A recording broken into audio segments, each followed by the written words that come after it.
बहुत बार electrical interview में एक क्वेश्चन पूछा जाता है कि ट्रांसमिशन लाइन को देखकर आप कैसे पहचानेंगे कि यह कितने केवी की ट्रांसमिशन लाइन है।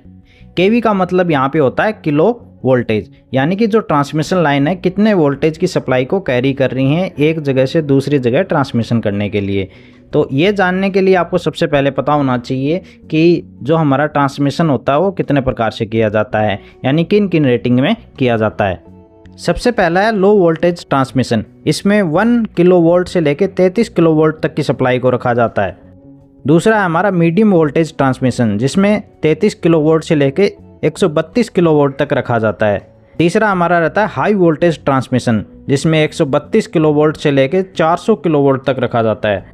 और फोर्थ है एक्स्ट्रा हाई वोल्टेज ट्रांसमिशन, जिसमें 400 किलो वोल्ट से लेकर 765 किलो वोल्ट तक रखा जाता है।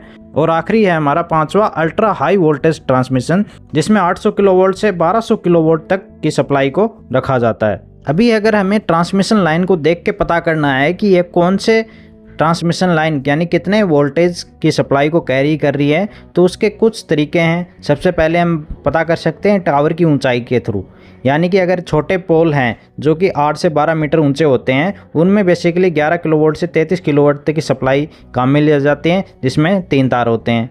और अगर ये मध्यम ऊंचाई यानी 12 से 20 मीटर स्टील वाले फ्रेम के जो टावर होते हैं उस पर लगे हुए हैं, तो ये 66 किलोवाट से लेकर 132 किलोवाट की सप्लाई को कैरी कर रहे होते हैं। और अगर ये बहुत बड़े स्टील के टावर जैसे लगे रहते हैं जिसकी हाइट अगर 30 से 50 मीटर ऊंची है, तो ये 220 किलोवाट से लेकर 400 किलोवाट तक सप्लाई को कैरी करते हैं। और अगर ये 50 मीटर से ज़्यादा ऊंचे हैं तो ये 765 किलोवाट से लेकर 1200 किलोवाट तक की सप्लाई को कैरी करते हैं। अगर इंसुलेटर की संख्या के आधार पर इस ट्रांसमिशन को हम देखें तो 11 किलोवाट की जो सप्लाई रहती है उसमें आपको 1 से 2 डिस्क देखने को मिलेगी।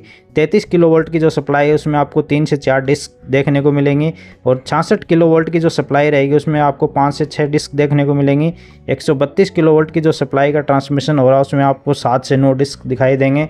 220 किलोवाट की सप्लाई के ट्रांसमिशन के लिए आपको 10 से 14 डिस्क देखने को मिलेंगे। 400 किलोवाट की सप्लाई के ट्रांसमिशन के लिए आपको 16 से 22 डिस्क देखने को मिलेंगे। वहीं 765 किलोवाट की सप्लाई के ट्रांसमिशन के लिए 28 से 32 डिस्क और 1200 किलोवाट सप्लाई की ट्रांसमिशन के लिए आपको 40 या इससे अधिक डिस्क देखने को मिलेंगे। अगर कंडक्टर्स की संख्या के आधार पर देखें तो आपको 11 से 33 किलोवाट की सप्लाई में आपको टोटल 3 ही तार दिखाई देंगे, जिसमें सिंगल कंडक्टर पर फेज होता है। और अगर 66 से लेकर 220 किलोवाट की सप्लाई में आप देखेंगे कि हर एक फेज के लिए एक मोटा तार रहता है। और 400 किलोवाट की ट्रांसमिशन के लिए आपको हर एक फेज के लिए 2 तार।